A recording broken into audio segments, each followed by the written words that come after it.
बिहार विधानसभा चुनाव के पहले चरण के लिए मतदान होना है, लेकिन उससे पहले ओपिनियन पोल सामने आए हैं और ये ओपिनियन पोल क्या कह रहे हैं, इसके रिजल्ट क्या बताते हैं, रुझान क्या बताते हैं, ये आज जानकारी आपको देते हैं। दरअसल 3 ओपिनियन पोल्स कराए गए जिसमें एनडीए को बहुमत दिखाया गया है, जिसमें एनडीए की सरकार बनती हुई बिहार में दिखाया गया है और इसके साथ ही बीजेपी सबसे बड़ी पार्टी बनकर उभर सकती है, ये अनुमान भी जताया गया है।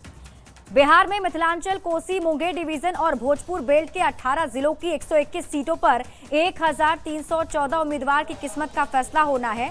और अब जो ओपिनियन पोल हैं वो आप देखिए, आईएनएस का बिहार ओपिनियन पोल ये बताता है कि 153 से 164 सीटें एनडीए को मिल सकती है, महागठबंधन को 76 से 87 और अन्य के खाते में 2 से 9 सीटें जा सकती हैं। पोल स्ट्रैट की तरफ से कहा जा रहा है कि एनडीए 133 से 143 सीट पर, महागठबंधन 93 से 102 सीटें और 2 से 6 अदर्स के खाते में जा सकती है। तीसरा ओपिनियन पोल जो सामने आया है उसके बारे में अब आपको बताते हैं। चाणक्य स्ट्रैटेजी का बिहार ओपिनियन पोल कहता है कि एनडीए 128 से 134, महागठबंधन 102 से 108 और अदर्स को 5 से 9 सीटें मिल सकती हैं। और अब बड़ी खबर आपको पटना से बताते हैं। जेडीयू के राष्ट्रीय कार्यकारी अध्यक्ष संजय झा से खास बातचीत हुई है। देखिए, पहले चरण का मतदान कल ही होना है और उससे पहले ये खास बातचीत उनके साथ की गई है। बिहार विधानसभा चुनाव को लेकर उन्होंने कई दावे किए हैं, क्या कुछ कहा है आपको दिखाते हैं। जेडीयू के राष्ट्रीय कार्यकारी अध्यक्ष संजय झा इस वक्त हमारे साथ मौजूद हैं। सर, एग्जिट पोल आ रहा है, उसमें एनडीए के लिए तो अच्छी खबर आ रही है। नहीं, तो जमीन पे आप जाइएगा लोगों के बीच में, और हम लोग अपने काम के बल पर लोगों के बीच में जाते हैं, कोई खोखली बात करके तो जाते नहीं है, और नौ डपुर संघी अनाउंसमेंट करके जाता है।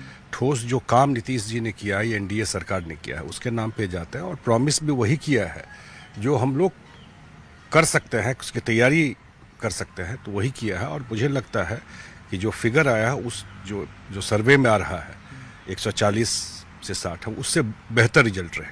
600-700 किलोमीटर रोड पे चल के लोगों के बीच में लिटरली कोई प्लान करके तो लोग को हम लोग लाए, कोई तैयारी नहीं था। जो लोग थे, हमारे कैंडिडेट थे, उनके साथ सामने लोगों से मिले हैं, तो इसका तो कोई इशू नहीं है। फाइनली एनडीए के बारे में क्या राय है आपकी? अब 14 तारीख को हम क्या तस्वीर देख लें, चूंकि तेजस्वी का दावा है कि 14 तारीख को जीत उनको होगी और 18 को शपथ लेंगे।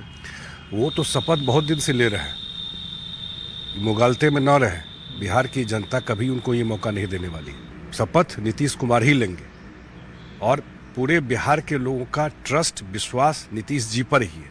और ये ट्रस्ट, विश्वास खोखली बात करके उन्होंने हासिल नहीं किया। ये ट्रस्ट और विश्वास वो अपना काम करके लोगों का विश्वास जीता। अब एक महत्वपूर्ण बात आपने कही, यानी कि हम 18 तारीख, अगर एनडीए की जीत होती है तो 18 तारीख को हम नीतीश कुमार को शपथ लेते हैं। उन्हीं के नेतृत्व में चुनाव लड़ रहे हैं, कहाँ कंफ्यूजन है। तो